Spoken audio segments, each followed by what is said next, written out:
नहीं है कि उनका क्या बोलते हैं हर मंसूबा कामयाब हो। आपको हम बता दें, इससे पहले देख लीजिए, क्या सद्दाम की हुकूमत के खात्मे के बाद वो ये चाह रहे थे कि कोई ऐसी हुकूमत यहाँ पर मुस्तकर हो जो ईरान मुआफिक हो?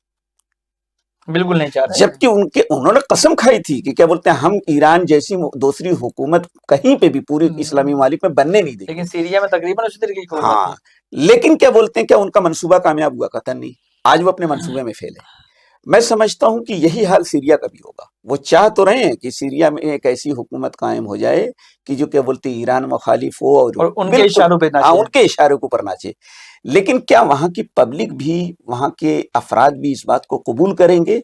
ये कहते हैं आइंदा तो वहाँ की पब्लिक, जैसे वहाँ की पब्लिक की क्या राय होगी? क्या पब्लिक वहाँ की उस गवर्नमेंट को एक्सेप्ट, जैसे देखा गया है कुछ लोगों ने बहुत इजहार भी किया खुशी का, क्या इस तरीके की बात है या सिर्फ ये प्रोपेगेंडा ही है? देखिए, वहां पे एक गिरोह नहीं है, क्या आप कह सकते हैं, तकरीबन क्या बोलते हैं बहुत सारे गिरोह हैं। सबसे पहले तो ये होता है कि ये आपस में इत्तेहाद कायम कर लें। अगर आपस में इत्तेहाद कायम नहीं करते हैं तो वो खाना जंगी कहते हैं और काफी देर तक कायम रहेगी। ऐसा नहीं कि इतनी जल्दी खत्म होने वाली है, इसलिए कि उन सारे ग्रुपों में कोई भी क्या बोलते हैं इत्तेहाद का नुक्ता इत्तेहाद नजर नहीं आता है। आप देखिएगा जितने भी ग्रुप हैं उसमें भी कहते हैं बाहर की जो ताकतें हैं उनके अपने अज़ाइम अलग हैं, अपने मंसूबे अलग हैं। मसलन तुर्किया है जिसने इसमें बहुत सारी क्या बोलते हैं बशार असद की हुकूमत को गिराने में कहते हैं बड़ा अहम बुनियादी रोल अदा किया है। उसके हदफ होंगे, वो भी चाहेगा कि क्या बोलते हैं मुझे इस सिलसिले में क्या बोलते हैं इसका जो भी प्रॉफिट हो मिले। मसलन उसका एक मकसद यही था कि जो कुर्द उस एरिया के ऊपर है जो बॉर्डर है क्या बोलते हैं तुर्किया का, वहां पे क्या बोलते हैं वो हिस्से जो कुर्दों के हैं वो उसके अख्तियार में आ जाएं। तो क्या वो कुर्द जो पहले से लड़ते रहे हैं और एक अरसे से क्या बोलते हैं उनका मंसूबा रहा है कि एक अलग हुकूमत कायम करेंगे, वो इस बात पर राजी हो जाएंगे कि उनको क्या बोलते हैं अमन से क्या बोलते हैं दाखिल होने दें? जबकि उनकी पुश्त के ऊपर खुद कहते हैं अमेरिका का हाथ है। जी जी। इसी तरीके से क्या बोलते हैं और भी तंजीमें हैं, अलकायदा है, अलकायदा के अलावा ये जो नया ग्रुप तैयार हुआ है जिसको कहते हैं यूरोप के तमाम ममालिक तकरीबन टेररिस्ट क्या बोलते हैं, हाँ पहले इसको ऐलान किया जा चुका था कि ये टेररिस्ट है जी। और इन लोगों का मंसूबा ये कि इस्लामी हुकूमत कायम करना थी। इस्लामी हुकूमत का तकाजा क्या है कि बैतुल मक़दस भी ले।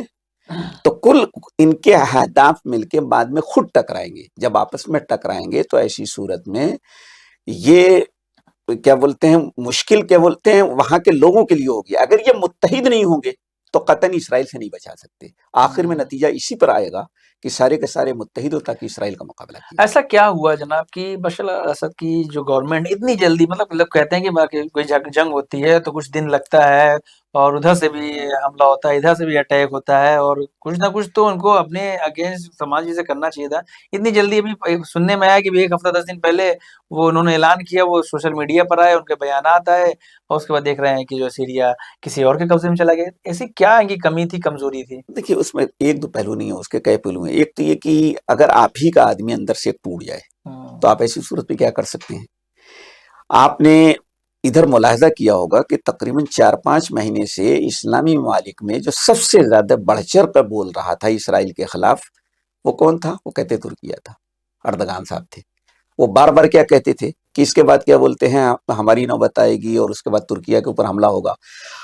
और ऐसे आलम में जब इस तरीके से वो क्या बोलते हैं इसराइल के खिलाफ बयानात दे रहे थे और अमेरिका को मोरद इल्जाम ठहरा रहे थे फिलिस्तीन के मसले में, कि कोई तस्वुर भी नहीं कर सकता ऐसा आदमी अंदर से जब क्या बोलते हैं आपसे कट जाए और एक ऐसी पॉलिसी बनाए जो आपके खिलाफ जाए, तो ऐसी सूरत में क्या बोलते हैं आप माजूर हैं। आप ये नहीं कह सकते, उसने पीछे से खंजर आपके ऊपर मारा है।